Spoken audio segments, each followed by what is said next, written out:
애인에게 폭행을 당하는 등 교제 폭력을 당했다는 제보가 YTN에 들어왔습니다. 피해자들이 교제 폭력으로 생긴 불안함의 수렁에서 벗어날 수 있도록 처벌법을 만들어야 한다는 목소리가 높은 상황인데요. 이 내용을 취재한 사회부 윤태인 기자와 함께 자세한 내용 알아봅니다. 어서 오십시오. 네, 안녕하십니까. 사실 이제 교제 폭력이라고 하니까 좀 생소한 것 같은데 저희가 기존에 알고 있었던 데이트 폭력과 같은 거라고 생각하면 되겠습니까? 네, 그 시청자분들께서는 어쩌면 데이트 폭력이라고 하는 용어가 더 익숙하실 수도 있을 것 같습니다. 예. 예전에는 데이트 폭력이라고 하는 용어를 써서 그럴 텐데요. 오늘은 좀 교제 폭력으로 용어를 통일해서 설명을 드리도록 하겠습니다. 예. 먼저 교제 폭력의 개념에 대해서 먼저 좀 말씀을 드리고 싶은데요. 교제 폭력이라는 건 신체 폭력은 물론 애인 관계에서 발생하는 폭력들을 포괄합니다. 정서적이나 경제적 그리고 성적인 폭력도 있을 텐데요.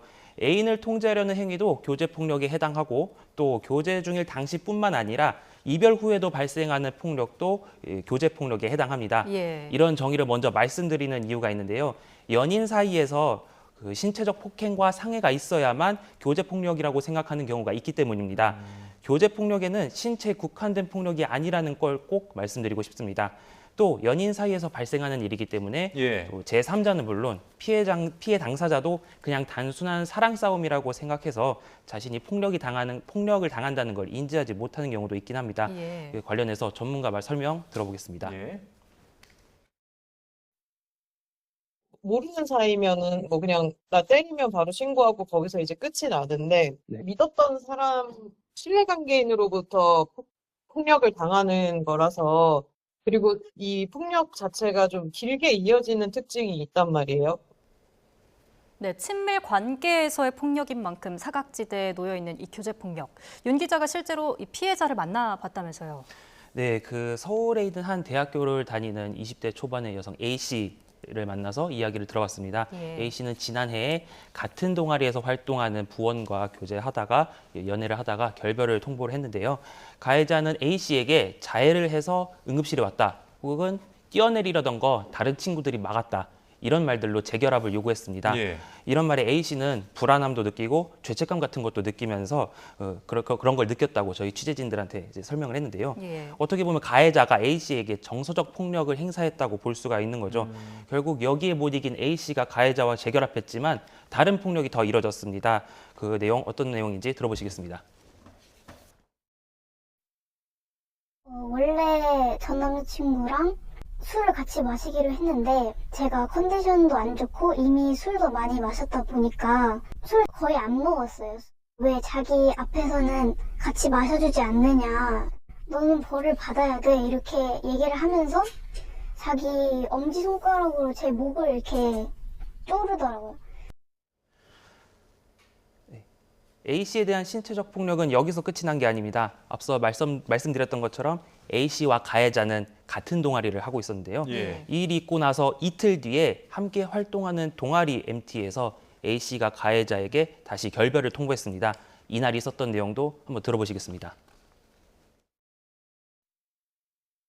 저는 방 안에서 문 닫고 있었고 혼자서 누워서 자려고 했어요. 갑자기 누가 문을 콱 여는 거예요. 그래서 눈 마주치자마자 그냥 발이 제 머리로 이게 날아오더라고요. 네, 얘기만 들어도 굉장히 지금 아찔한 그런 스토리가 계속 전개가 되는 것 같은데 이 A 씨는 경찰에 신고를 하긴 한 겁니까, 지금? 네, 그렇습니다. 경찰에 신고를 했고요. 신고를 받은 경찰은 법적인 근거를 바탕으로 A 씨 사건과 관련해 할 수 있는 조치들을 취했습니다. 예. 이를테면 경찰은 사건 조사를 진행하면서 가해자한테는 A 씨에게 접근하거나 예. 연락하면 안 된다고 경고를 했고요. 피해자 주거지 근처에 있는 경찰서에도 공문을 보내서 집 근처 순찰도 강화했다고 설명을 했습니다.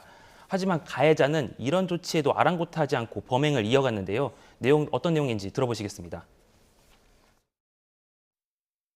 모르는 번호로 문자가 왔고 그래서 저는 바로 수사관님한테 얘기했고 그래서 수사관님이 가해자한테 더 이상 연락하면은 스토킹 범죄로 처벌될 수 있다, 하지 마라, 이렇게 얘기를 했는데 근데 4월 30일이랑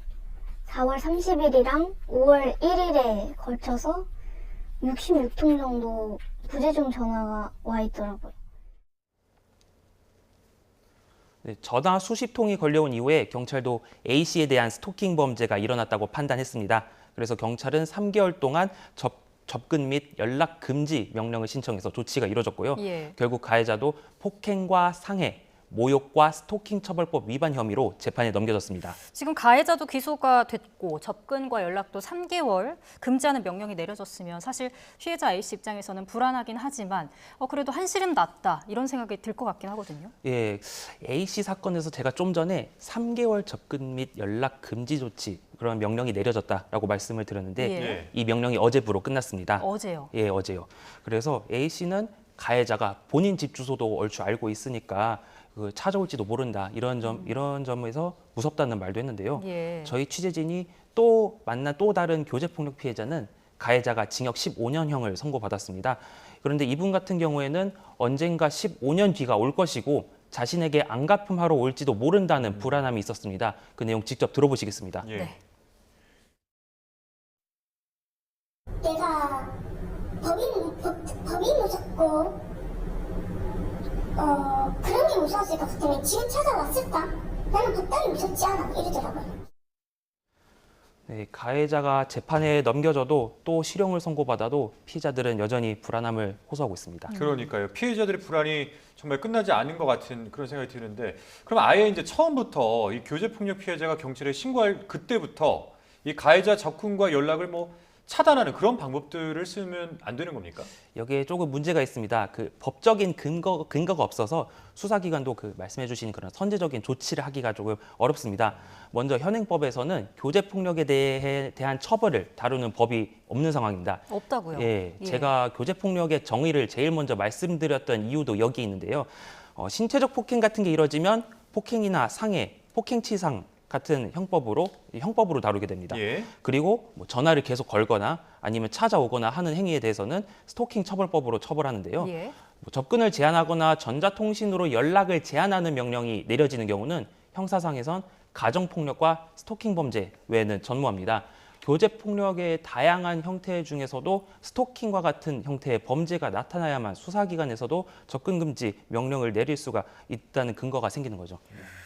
일이 벌어져야만 이렇게 처벌할 수 있다는 게 참 피해자 입장에서 불안한 것 같아요. 이게 하루 이틀 문제도 아니고 이제는 안전장치가 필요합니다.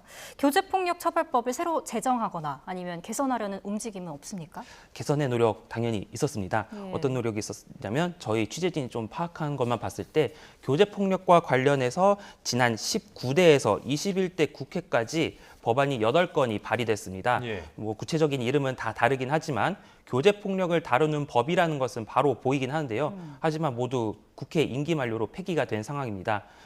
경남 거제에서 교제폭력 피해를 본 한 여성 사건을 말씀드리려고 하는데요.